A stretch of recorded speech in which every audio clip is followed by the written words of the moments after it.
Hello, Metro Detroit golfers. I'm Chad Elledge. I'm Ben Bockin. And we are here with Mike Sully from Metro Detroit golfers, and we have a special treat for you. The mental game is a question that you have had when we've talked, and he said that he struggled in his mental game. So Ben, how are you going to help Sully here with his mental game in 2021 here, man? We got a special project here for you today. So Tuesday tip, here we are. So Sully, tell us a little bit more about your mental game and what it is that you're currently struggling with. I think that the one thing that I struggle with most is I tend to let a bad shot just stick with me too much. You know what I mean? I hit a bad shot and then I can't just always move right on to the next shot. And I think that's easier said than done for a lot of people. Hey, just move on to the next shot. And I feel like it kind of just sticks with me. And then sometimes that will unfortunately spiral into a blow-up hole or let it carry over to the next hole. So I think that's something I've been trying to focus on is when you have a bad shot, you move on, forget about it. So you haven't tried raging, throwing clubs, not in a while. punching your golf partner? I think everyone at some point maybe has, but no, I try not to get angry, but it can be frustrating, of course. Yeah, so ultimately, this is a lot of the same problem that a lot of people that come here to GLA experience is the idea of not letting bad shots go and not knowing what to do for their mental game to help them move on because, hey, even the guys and gals on TV hit bad shots, so they seem to do a better job at moving on. Right. Okay, so if you got better at the skill of letting bad shots go and playing forward, do you feel like that would help your golf game? Absolutely. Shave some strokes off for sure. Okay, so the $1 million question is this. Good luck, man. How are you going to do that? So Sully, what we need to develop here is a post-shot strategy. Yeah. So most people have never thought about that. So they haven't thought about, well, what am I going to do after the shot is gone, whether it's good or whether it's bad? So we're going to try to basically employ a couple different strategies here, and you tell us what you like and what you don't like. Okay. So Chad, I'll give you an idea. I'll give you an idea. Maybe you'll bounce one more off Chad, bounce one more off me, and let's see what you like and maybe what you don't like to help yourself get through these post-shot reactions. Perfect. Before we get into that, not letting go, what do you do? Like when you don't let it go, where do you go in your mind as you're walking from shot to shot? Like what do you start to try to do? I think I just start thinking to myself, my God, I'm ruining this hole.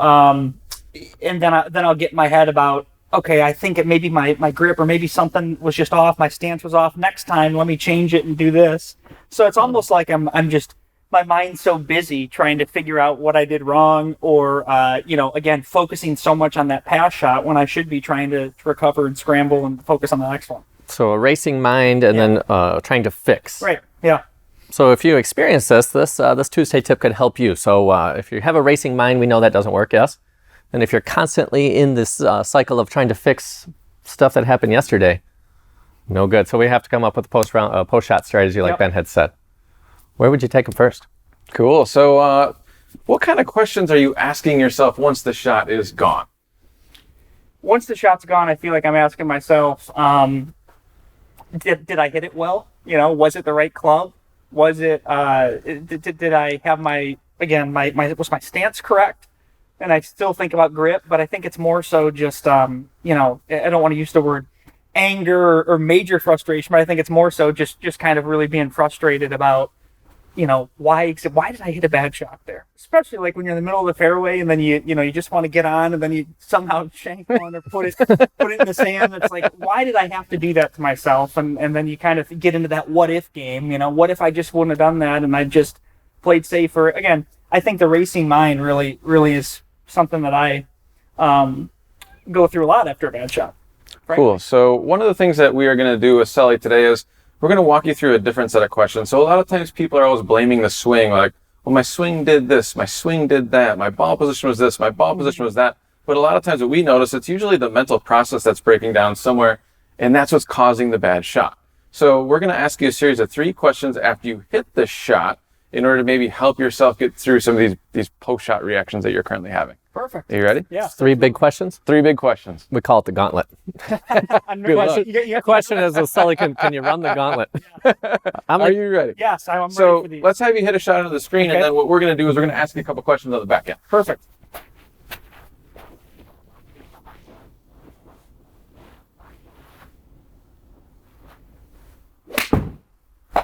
That was good. I can tell you right now. The good news is we've all done that. We can all relate. So we hit a bad shot. Yeah. We all do it. Now the question is on the next ones, what happens? And Ben's going to start to walk you through some questions here that could help you.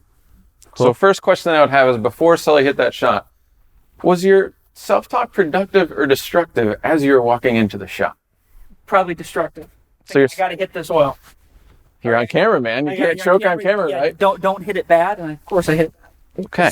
So the language of don't do this, don't do that is destructive, we would say. So it's not helping you. Fair? Yeah. So if you set up with I can't, don't, I should, those are some destructive ways to be processing the shot, yeah? Yeah. Okay, so the first question is was the self-talk productive or destructive? In this case, wasn't helping. Correct. Okay. Yeah. Very good. So we would say on the next shot, like, let's see what happens when you bring positive self-talk into the shot. So let's not think about hit this well. There we go. So you're just going to change the narrative. Let's see what happens.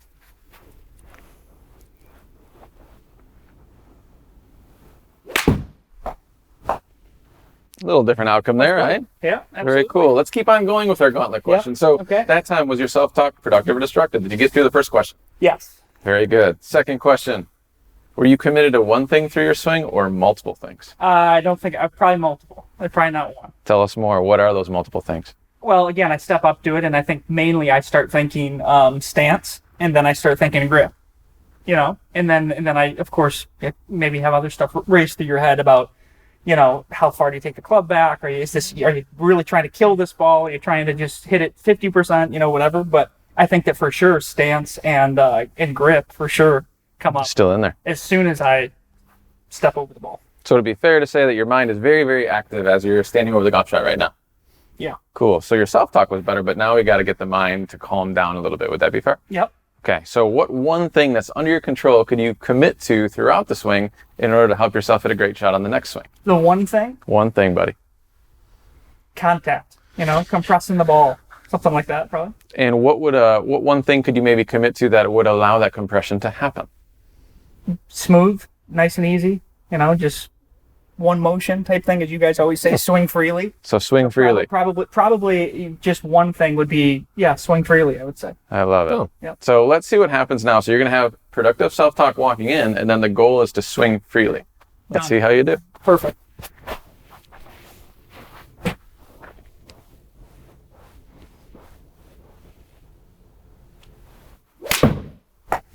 Oh, A little different. a little different, yeah. Okay. Seriously. So now you're going to see if you got through all three questions. So first question, self-talk productive or destructive? Productive. Very good. Second question, did you commit to one thing throughout your swing or multiple things? Swing freely, one. Very good. And then how did you do on the back end? Third question is, did you actually swing freely, or were you steering, guiding, or hitting? I think I did. I think I did swing freely on that. He ran the gauntlet first time. He ran the gauntlet. Yes. Yeah. So you got through See, all... I really just hit the first one bad on purpose. Just so I could have it. Stuff's that good. Well, you executed very nicely. So you got through all three questions. Then the outcome on the back end was something that you desired. Would that be fair? Yes. So it's very good. So you can start to actually ask yourself questions after the shot is gone, as opposed to, I suck. I can't believe I hit that shot. Yeah. Oh my gosh, that's embarrassing. So just start asking yourself questions in order to help yourself on the shots moving forward. Yeah, so a lot of you struggle out on the golf course with a racing mind and the need to fix because you don't have another way to process it. So these three questions, were you productive or committed to one thing or multiple things? Was your self-talk productive or destructive? And did you experience a swingy motion or a hitting guiding action?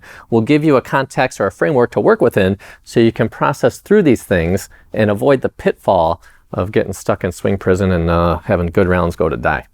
Yeah. That'll help me out. We want to avoid that at all costs. That's true. That's true. So Tuesday tip, ask yourself these three questions so you don't become a victim to a racing mind and turn in a bad shot into a bad day or a bad round of golf. Don't turn into a Sully. Yeah. Don't do do that. At home, do not do that. We thank you for joining us at Metro Detroit Golfers here on the Tuesday tip. Leave any questions or comments below, and we'll look forward to seeing you next time.